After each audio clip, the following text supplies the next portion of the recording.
essa jornada, esse caminho se tornou um caminho cheio de desafios. Essa jornada, esse caminho se tornou um caminho cheio de batalhas. Mas hoje você vai entender nessa noite o que Deus requer de você quando o inimigo ele tenta te cercar e destruir a sua vida.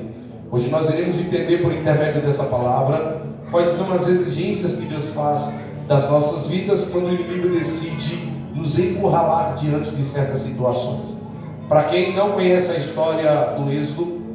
a Bíblia vai dizer que o Senhor, aleluia, ainda no Gênesis vai convocar um homem por nome chamado Abraão, e diante desta convocação Deus também faz um convite e também traz a ele uma exigência dizendo para que ele possa sair da terra dos seus pais, no meio da sua parentela, para a terra que o Senhor certamente prontamente o direcionaria. Essa era uma promessa de Deus para a vida de Abraão, que ele seria, aleluia, um homem muito abençoado, de uma maneira que não poderia se medir as bênçãos que repousaria sobre a vida de Abraão, e não só sobre a sua vida, mas também de toda a geração que viria depois da sua história. Nós sabemos bem que essa promessa destinada a Deus para a vida de Abraão foi uma promessa que nasceu diretamente do coração de Deus. Ao olhar para o coração de Abraão e perceber que aquele homem andava em retidão com o Senhor, percebendo isso, nós vamos compreender que Deus agora nasce em seu coração o desejo de ter um povo para se chamar o seu povo. Essa promessa ecoa sobre a vida de Abraão, e Deus vai dizer para ele que sobre a vida dele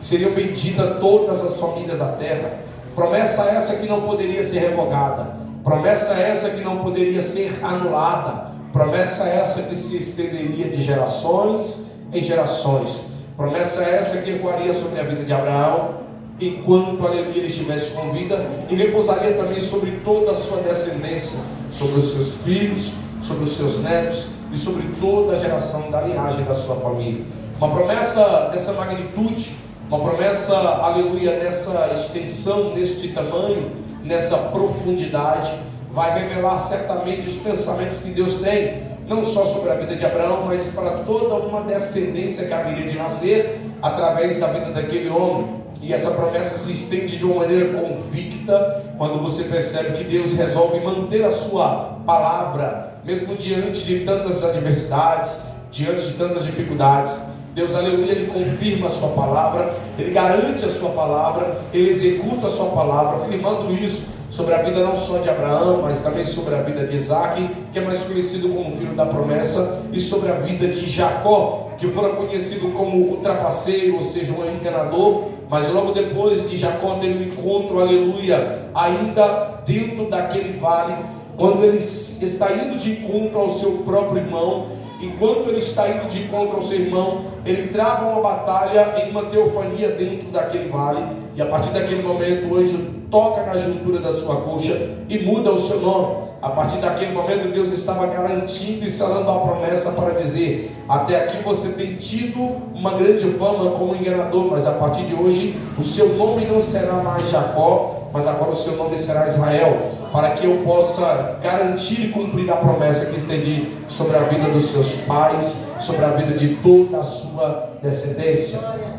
Da vida de Jacó vai nascer 12 filhos. Um desses 12 filhos é José, aleluia, que ainda muito novo, consegue de uma certa maneira ganhar, aleluia, um amor diferencial do seu pai. Amor esse que era praticado de uma maneira visível até mesmo pelos seus irmãos. O seu pai, aleluia, ao praticar uma bondade a mais, ou seja, um amor a mais para com a vida de José, vai deixar isso mais evidente quando ele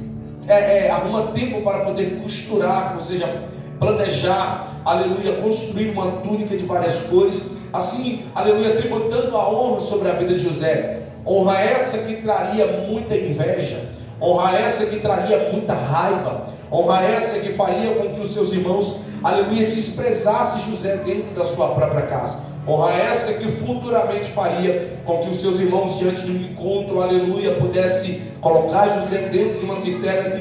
e planejá-lo deixar ali. Mas diante do questionamento de um dos seus irmãos, José vai ser vendido por alguns mercadores que estavam indo em direção ao Egito. Ele vai parar na terra do Egito como escravo, e na terra do Egito ele vai parar na casa de um certo homem por nome chamado Potifar. Naquela casa, José ele é acusado por um crime que ele não cometeu e por uma ação que não saiu das suas mãos, mas por uma palavra dita pela boca de uma mulher perversa e com más intenções, mas Quem está parado debaixo de uma palavra profética, quem está guardado por uma promessa que foi gerada há muito tempo atrás, ele não retrocede, ele permanece, e aonde ele coloca as suas mãos, prospera para a glória de Deus. Lá vai a primeira palavra profética para você nessa noite aqui. Não sei o que pensam ao teu respeito, não sei o que as más línguas dizem sobre você, mas uma coisa eu posso te garantir nessa noite: a palavra profética, ela ecoa sobre a sua vida, e queira o diabo ou não, o Senhor vai se fazer cumprir a promessa que Ele fez sobre a sua vida.